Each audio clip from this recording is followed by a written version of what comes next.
Grab a seat, don't miss a beat, where business stories and people meet. It's your favorite chamber team, sharing your stories and community dreams. Now let's find out what it's all about.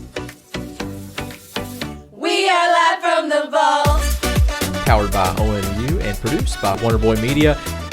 We are in August now, and this episode is all about the Friends of the Chamber.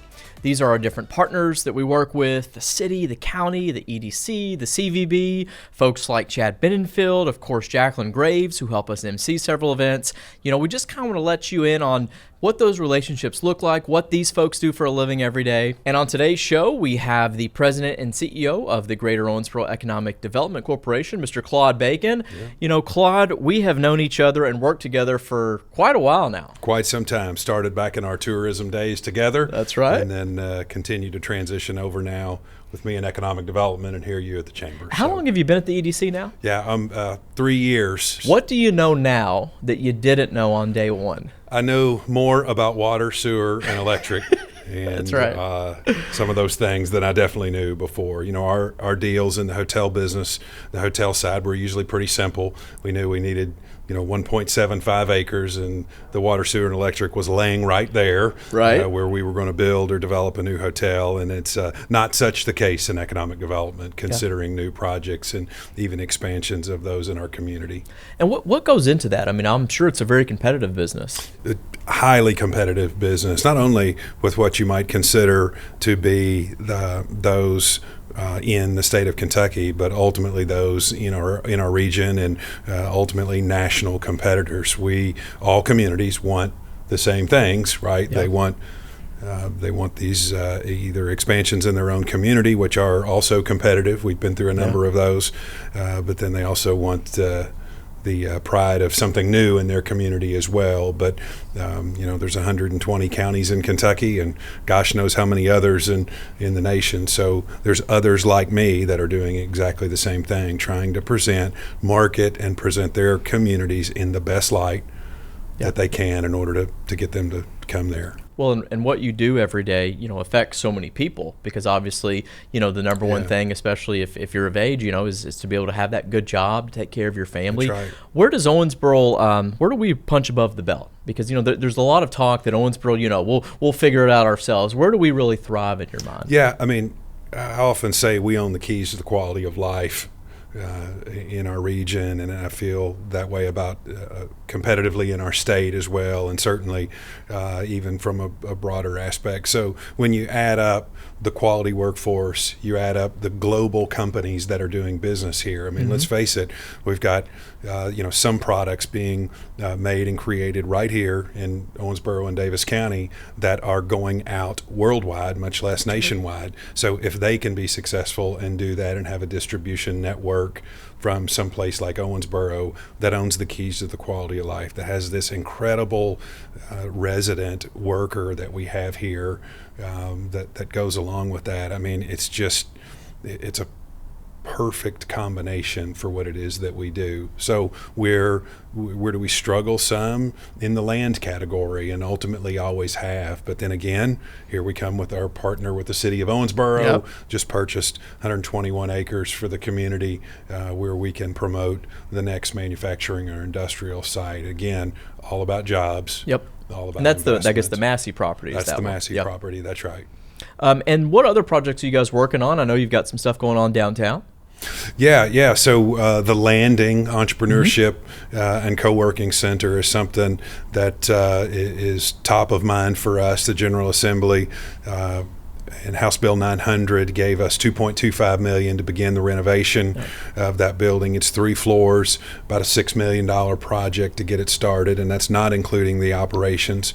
So they've given us a really great start to that happening. Again, co-working space on the first floor, entrepreneur offices second and third floor there. And I think, while that's a very long-term project, I think what we have to know and remember is how quality this community is to attract remote workers, right? And if we're going to attract remote workers like others in our state are already doing with co-working space, co-working spaces, we have to offer them something and a sense of place where they can network together, when they can come out of their bedrooms, out of their homes where they're working, right now, today, and start to network and grow their community.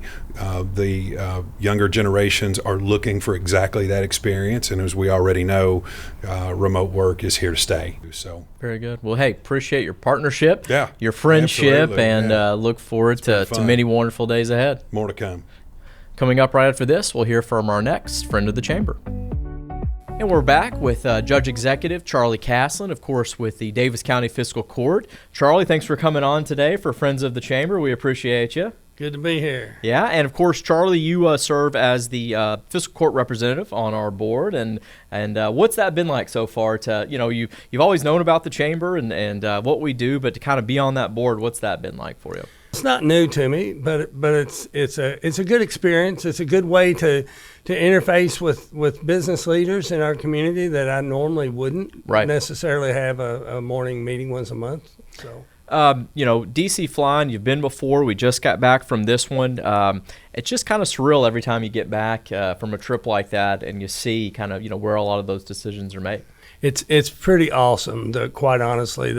The reality is, for anybody who's never been able to make a trip to D.C., and whether it's a business trip or whether it's a trip like we did with regard to my being in my leadership role, both as judge executive and also you as the president of the chamber, the reality is we are such a blessed people to be able to interface with our national elected leaders. Those relationships matter. Absolutely. Charlie, kind of talk a little bit about the county's role and just kind of what you guys do on a daily basis as the fiscal court. Well, the reality is, Dave, we serve a broad spectrum provide a broad spectrum of services, and most of what we provide is mandated by the state. The counties, most people don't, just a little civics lesson, most people don't realize cities are incorporated by somebody like yourself and myself that decide we want to build out a city. The reality is counties are an extension and a creation of state government. Okay. And so there are things that that are charged to the county, such as property tax collection, that the county, the sheriff's office is actually charged with that responsibility. And then the elections and recording of deeds and transactions are the clerk's responsibility. One of the big things that you all did that I think is really smart is the connectivity with internet. I mean, because that is the world today, and that was a decision that I know the court made intentionally to provide that access to people. That service was actually started initially by Al Mattingly with ARPA funds that we received, and we allocated $10 million. That court did, and the court that I currently chair as judge executive, we finished that project out. And we actually ran into a little bit of a dilemma because we had to spend the money by a certain date. Right. And because it was such a massive project, it was being held up. And so I had a special meeting with Castlen and asked him pointedly, man, what's the holdup? And he says, Bud, the people, I think it's 811, the dial before you dig, they had so many requests because they were doing this countywide. Yeah. They couldn't keep up with the and so Castlen actually went to the Bud people and said, hey, if you'll hire additional people, we'll cover the cost of those additional people to get us through the deadline that he needed to meet. So the people would have access to it. Yeah, yes. That's great. And we finished that out, and it's to your point, it's wonderful service to our community. Talk a little bit about, collaboration. You have the city, you have the county, you have all these organizations, the EDC, the CVB, and of course the chamber. How important is it that, we're working together, talking every day? Yes. And I'm going to even go broader than that. We fund a lot of organizations through our agency funding. Airport's one. That's right. One of the other big players. And the reality is all of these entities, all of these people who are representing these entities and are part of these entities are an integral part of our community. And the reality is we must work together It's really not optional. Right. Because if all we're doing is fighting and bickering, we're not going to accomplish anything. You're going to be mad at me, I'm going to be mad at you. And when you see me pop up on your text or your email, you're not going to want to respond. And we don't need those kinds of relationships. We need people that are working together. And I think we have generally a very good working relationship, both with the Chamber, with EDC, and also with the city. And next up, we'll hear from the President and CEO of one of those organizations, the CVB, Visit Owensboro President, Mark Calitri. And now we're talking to, of course, President and CEO of Visit Owensboro, Mark Calitri. And Mark, you and I have a history together, as I, of course, worked for you for 8 years at Visit Owensboro and had a time of my life. It's a fun business to be in with tourism, right? It's absolutely a fun business. The job changes every single day. Yeah, and you have to make adjustments to a lot of those things. This year so far, you've had barbecue and barrels. You have all the sports tournaments that you've had. Talk a little bit about why tourism matters. Talk about it as an economic driver, because it plays such a huge part in that. Mm-hmm.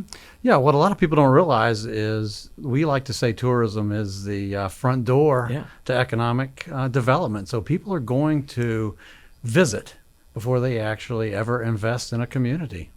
How do you all go about, helping to create events that people want to attend? Well, we have several different components. So number one, we're trying to do the sales component. That's obviously what we're trying to do. That's one of the first things. So filling up our sports facilities, trying to get attracting those people from the outside in. So when we have these facilities and we have available dates, we try to find ways to create something engaging for people. And I know we have challenges, obviously, when we talk about, not being on an interstate, not having, a major large university like a, University of Kentucky or something like that. How do you all kind of navigate that? We always, when I was there, I always kind of felt like we had to work a little bit harder, get a little bit more creative, if you will. Yeah, and you were instrumental in a lot of that for thank you. 8 years. But we do not have that interstate, so we have to work harder than a lot of cities to get folks here. So we have to create compelling events, just like what we did with the Barbecue and Barrels, complete sellout event. Largest number of bourbon distilleries we've ever had. Yeah. One thing you always told me is, Dave, you got to keep in mind, we have to be that Chick-fil-A difference. Kind of talk about what you mean by that as far as taking care of people. The Chick-fil-A difference is us going that extra mile for folks. So let's talk about the Special Olympics. In the past, they've had a welcome party that might be in a hotel lobby or something like that. Last year, we rented out the River Park Center and had a riverfront party for all those folks. This year, we're going to bump it up a little bit with the air show and all the congestion downtown. We're moving that party to the Owensboro Sports Center. We're going to have the lights down, the strobe lights on, the video screens going. How special for those folks. What a special thing to come into that arena. That's going the extra mile. Last thing I'll ask you is, obviously you have the CVB and you have the EDC. Of course, we just had Claude on, and then the Chamber. How important do you think it is that, or what does it look like us working together to move Owensboro forward? I would say it in a different way, is the fact that you will not find a progressive, successful, forward-thinking city that doesn't have an active, vibrant Chamber of Commerce working closely with tourism and economic development. It just doesn't happen. It's vital for Owensboro's future that those organizations work together and we continue just to keep thriving, and that's what's going to help Owensboro and Daviess County's future.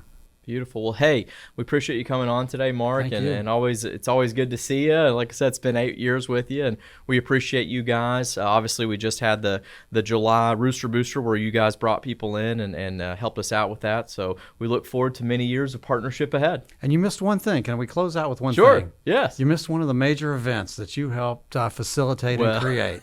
You were too humble on that. We have one of the world's top burger weeks. Well, I am a fan, and I just get to be a fan. It's great, you just get to show up, and heck, I even got to be a judge this year. So there you go. Consider myself to put my bid in again for being a judge. Coming up right after the break, we'll hear from our next friend of the Chamber. Well, our next guest is no stranger to the Chamber, Jacqueline Graves, a great friend of the Chamber. Thank you for joining us today for our second podcast event. Talk a little bit about your time at the Chamber. You did a lot here and still are a great friend of ours. First of all, thank you for having me. I appreciate it. This is exciting. I love this new feature. Man, the Chamber is a special place. it is one of those places that it feels less like a job and more like just a place you go every day because you have a purpose to try to kind of link arms with other people and make things better. Talk about why you continue to volunteer and help us do those types of things. Well, I was definitely the student that got told you talk too much on your report card, right? I mean, I got sent out of class. Me too. Can you imagine? Right? I know. It's crazy how Can you that imagine works. us in a class together? No, that poor teacher. They would hate us. God, put Kirkpatrick in there and the teacher would quit. Done. We have the gift of gab, right? It is a gift. And I love it, and just talking about how special it is to work here. It's really hard to leave here. It's hard to leave. So for me, I get an opportunity to still get to have fun and to do cool things with my friends and to be part of events and purposes that mean something to me. So my goodness, like how could I ever say no? Like it's so cool. And I also feel like anytime I go to a chamber event, no matter what it is, it's the gift of fellowship. That's what we're doing, right? We're walking alongside of each other. We're celebrating each other. We're celebrating this incredible community. And when you get to do that from the podium, it's a really cool view. Another thing I learned from the chamber when I was here, we had a multi-generational staff, which was awesome. We were all female, but we had, I'm going to have to be very careful with my words here. We had team members in our 20s up to our 70s. And it was awesome because everyone was at a different stage in life. And so you really learned what it meant to have a work family. Every person that I worked with, you included, even though I worked with your wife, so I didn't, but chamber husbands are a very special thing here. Shout out to you, Nick Brake. That's right. But you truly, every person that I worked with here at the chamber, I'm still friends with. There are people that I could call on at this second and say, I need you, please help me. And they would be here in a second. And that's really special. So having that multi-generational work environment was incredible because, again, different unique perspectives speaking into situations. You get the history of a situation, but you also get to see what the tomorrow is going to be when you have the younger team members too. So I loved that. Yeah, the chamber obviously is the great convener, and you certainly have been a great champion for the chamber. So we appreciate you, and we'll continue to call on you. And you've always been a friend in the chamber, and always will be. I appreciate it, and you're doing a great job, and I'm proud of you. And it's a tough gig, and it's a tough place to work. I will say that when you're outside of it, you can say things that maybe you can't say while you're in it. And it's an important job, and it's a tough job, and you're doing great. Thank you. Hey, next up, Chad Benenfield. Oh, prepare yourselves. Well, our next person of interest, familiar face, Chad Benenfield is no stranger to anyone and is a dear, dear friend of the Chamber of Commerce. Chad, thanks for coming here, buddy. Thanks, and thanks for labeling me a person of interest. I really appreciate that. That's right. Really, it's because you're interesting. Okay, that's good. what I meant there. Not wanted by law enforcement. Exactly. Chad, you have been involved with the chamber for quite a while. When did you officially take the reins as MC of Rooster Booster? So I'm not quite sure, but I was thinking about this on the way here. I think I started in April or May of 2014. Wow. So I'm pretty sure this is the start of my 12th year. Wow. Which is craziness because when I took over from Kirk, I thought, oh gosh, Kirk's been there for 30 plus years. Like, that's a long time. Yeah. Well, 12 years. You're that's halfway there, time. buddy. Yeah. Yeah, that's right. What has been your favorite chamber event that you've ever been a part of? What's one that really in your memory sticks out? Oh, I've got one. Okay. Hands down, well, I'll give you two. My favorite Rooster Booster breakfast ever was a few years back when the Wendell Foster Center first debuted. I think they call it the STEPS program. Yeah. To promote their half marathon. That chamber for me will always be my favorite. When we had members from Wendell Foster, they came and they actually did the ceremonial walk around. Oh yeah, around. I remember that. That was the best. My all-time favorite Rooster Booster breakfast. The second one was the very first Rooster Booster that we had outdoors during the COVID pandemic. That's right. I love that. In fact, honestly, I think we need to have an excuse to do another Rooster Booster breakfast outside. because it was so fun. That's a good one. And what do you think kind of makes our chamber unique? There's so many cities that have these. Yeah. Ours has been around for so long, over 100 years. What do you think sets us apart? Because I when I say us, I consider you a part of our team. I mean, you're an extension of us. That's a really good question, because I do a lot of work in other communities too, and I've been to chamber events in other communities. I can tell you from my personal experience that our chamber is wholly unique.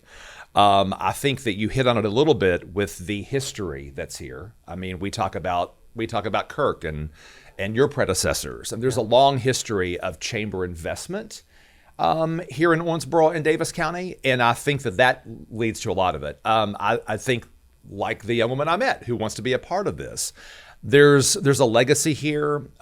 There is sort of rooted tradition here in being a part of the organization, and I think that people buy into it. And I don't think that's the case in other places like they do here. And the programming, the Rooster Booster Breakfast, that is something that completely sets this chamber apart. I would be really surprised to see if there's another chamber in the state or really anywhere that has that kind of commitment on a monthly basis. That's really cool. The chamber celebration, that is a production. Who's doing that? Yeah. I mean, I remember when Jacqueline asked me on the red carpet before this year's show, we were talking about just how Owensboro can do this, like how we can pull this off. And I think my answer was, look around, because the lobby of the River Park Center was packed.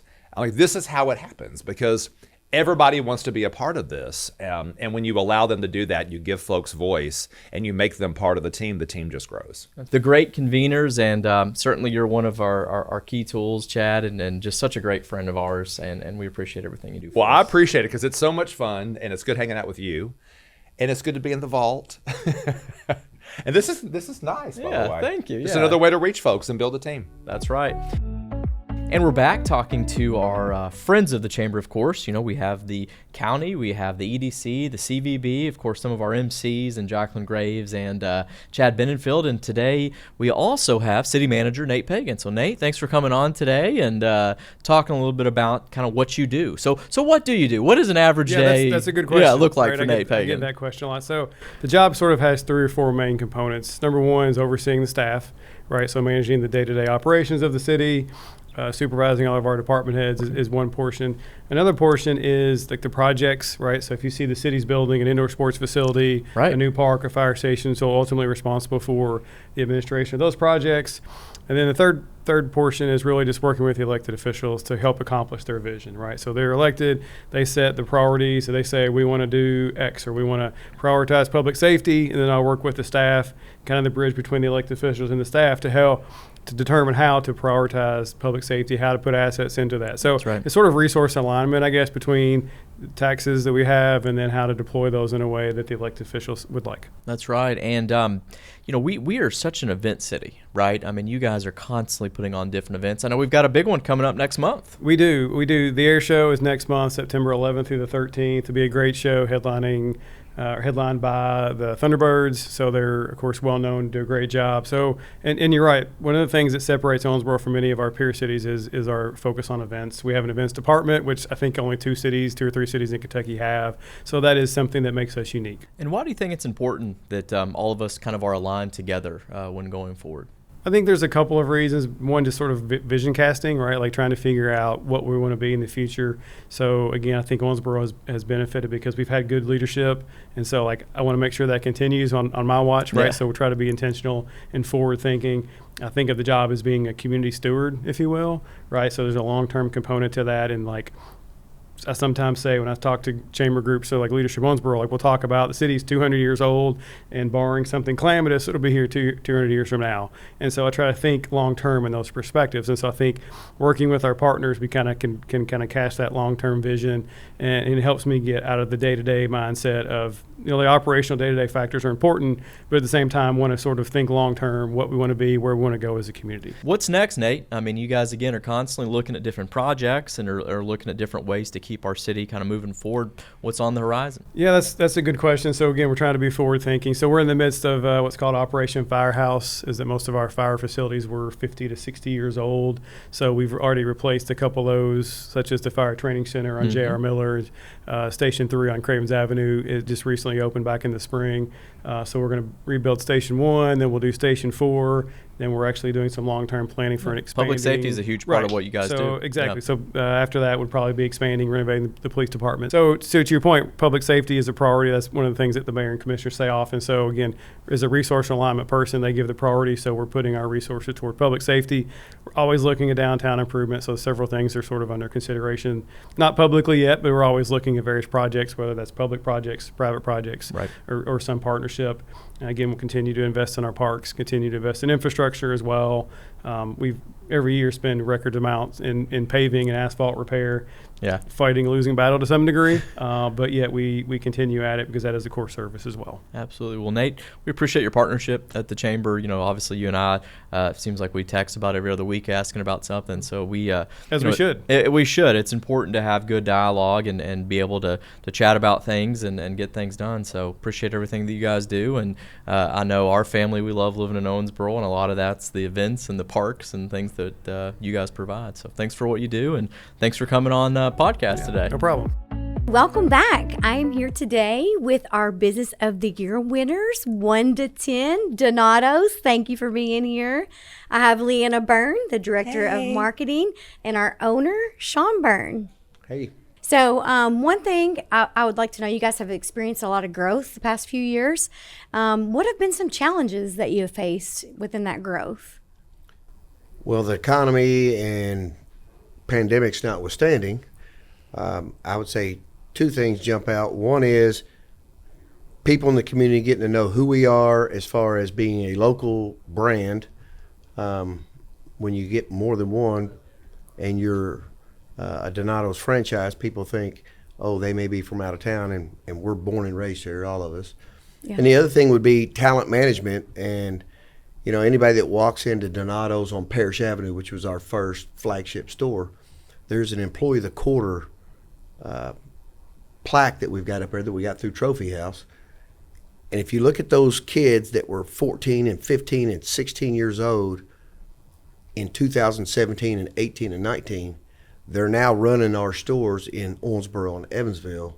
So with talent management, growing, acquiring those folks, and having them be part of the community and the next generation, I think we've done a great job of keeping them on board and, you know, elevating them to, you know, Murphy Riney's an example that, you know, I told Murphy someday, you might want to open Murphy's Muffins. And if you do, I'm going to be there to help you get ahead. In the meantime, let's have a great partnership and serve the best pizza in town. One of the things I think that stood out really, and it's standing out, it's continuing to stand out right now, is that your community involvement. You know, when the judges went and we got some feedback from when they were judging the Business of the Year awards, one thing that stood out was, wow, they've had so much growth, but really too, they've done so much to give back to the community. So could one of you maybe speak on that a little bit to let the people know what you've done? Yes. Okay, so we did over 100 donation days last year. We were super excited about that. Those are where we give 20% back to a local charity or cause. For example, we have one tomorrow. It's for a medical need for a community teacher. We are doing lots of things. I will say the word Donato's means to give a good thing in Latin. And so it's very important to us to live that through what we do every single day. And our corporate actually awarded our franchise location the Local Love Award, which was a really big deal, just to show that out of all of the locations, we were showing the most community involvement, because that is what's very important to us. So that collaboration piece, I mean, that is key as well. If you'd like to hit on that just a little bit. So one of my favorite things that I do for my job, I love to do field trips.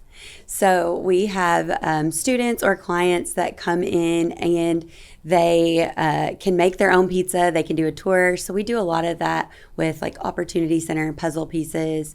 We just really enjoy the engagement there. We want to be a part of that to the best that we can. So we appreciate all the support. We really appreciate being recognized. Thank you for that. Didn't expect it, but definitely very humbling.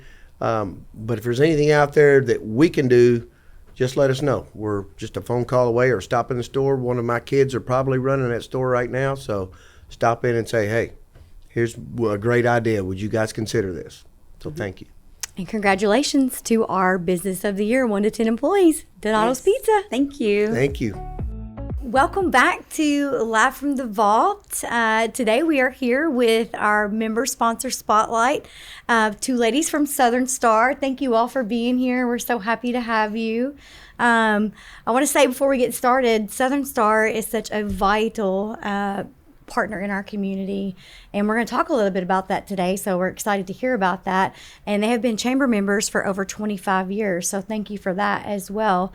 I'm going to introduce these ladies first before we begin. We are here with the Vice President of Human Resources, Ashley Knight, and then we have our Director of Corporate Communications and Public Relations, Karen Getty. Thank you all so much for being here. Thanks for having us. Thanks for having us. We really appreciate it. So, known for delivering energy in our community, but let's flip the script a little bit and let's talk a little bit about your commitment to community engagement and workforce development. So, and I'll start with you, Karen. Can you tell me a little bit about why community engagement is so important to your organization? Community engagement at Southern Star is more than just being in a company working in a community. It's about being a true community partner. And we're committed to giving back to local organizations, investing in education, promoting safety, and we encourage our employees to volunteer across many organizations. And our goal is simple. We want to improve where we live and work and make it stronger and more vibrant. Let's talk about one way that you do that is through your Southern Star Cares program. Can you tell me a little bit more about that? Absolutely. We are so proud of Southern Star Cares, and it is our team member-led nonprofit organization. And our team gives back financially. They donate their time. They volunteer their time. They help identify organizations in the community in need. And since its inception, just a few years ago, we've been given back almost $500,000 to the Owensboro community. Wow, that's and great. our grant application process is opening soon, so we encourage everyone to follow us on Southern Star Care's Facebook page, and it opens in August. So follow us on that page, and you'll learn more about things that are on the horizon. So can you tell me a little bit more about some of the things and initiatives that you guys have going on? Sure. So one that we just launched a couple new ones this year, Fueling Futures is one that we just launched earlier this year, and that is where we invited students from all the local high schools in Daviess County and Owensboro to come in and get a real life experience of what it's like to work at Southern Star. So our team members came in, gave them experiences to see a pipeline being welded on, to hear an IT professional talk about cybersecurity and things that we do to protect our infrastructure, and so much more. And we got a lot of great feedback, and exciting to hear 15 to 17-year-olds have excitement and raising their hands with questions about natural gas. So that was a big highlight of our year. And then recently, you may have seen that we just partnered with Brescia University for a scholarship where we will be sponsoring some college students in their career pathways. We've narrowed in right now into IT and finance, and we get to be a part in helping to shape Brescia's curriculum in that way. And in turn, we are providing over $30,000 in scholarship opportunities each year to students. Wow, that's great. We're excited. I think that the exposure that the students are getting, that shows them that there are jobs. They can come back. So they may go away to college, but that's recruiting the students to come back when they graduate and see those types of jobs. So thank you for that. So before we wrap up, because this is a short little segment, I want to give you each both a moment to be able to share, like, what's one message that you'd like to share with our audience and our listeners. And you can go first, Karen.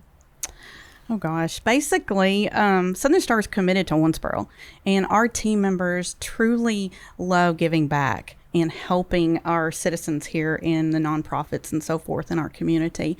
And they are just, as I said, committed, and through volunteerism and the countless hours that they give, It's just amazing. It's amazing to watch them. What about you, Ashley? Yeah, obviously echoing a lot of the work that Karen's team has done to create those opportunities and those partnerships in Owensboro, and make sure that not only do we provide opportunities for our team members to give back, but we want to make sure that we are a good steward of our community, and that we know that the citizens of Owensboro and the greater Daviess County can look at Southern Star if they need support or help in any way, and know that I'm going to call Southern Star and I know that they can help. That's important to us. And then from our team member perspective and our future team members that are listening, it is really important to us that we're not just a place that you come to work, but we become a part of your life and a part of your family.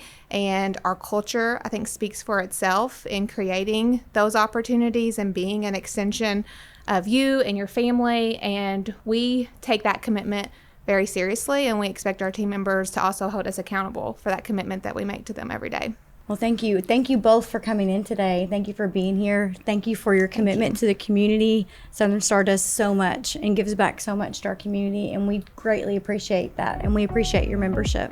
First, I want to say thank you to the Chamber for allowing us to sponsor this podcast. I think this is going to be very beneficial for our community and for what the Chamber does every single day for all of our businesses.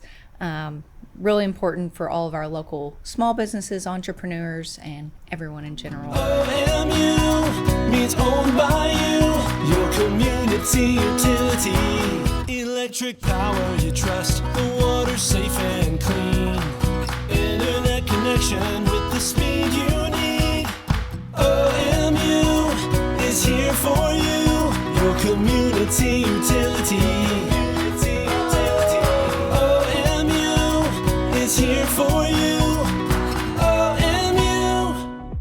And we have a very busy month in the month of August. We've got, of course, a lot of CYP stuff with social events. We've got our Ambassador Social as well. Again, if you ever want to be an ambassador, it's a fantastic program that our VP, Kitty Jones, runs. And the big one, the big one, of course, the last Friday in August is the Chamber Golf Scramble. We like to think it's the best golf tournament in the world. The Masters, Augusta, and the Chamber Golf Scramble all can be said in the same sentence. Hey, we might not have the talent, but we definitely do have the fun. So hopefully you're going to join us for that. Hey, for Friends of the Chamber episode, powered by, of course, OMU and our great friends that produce this, Wonder Boy Media. Thanks for watching, and we'll see you next month.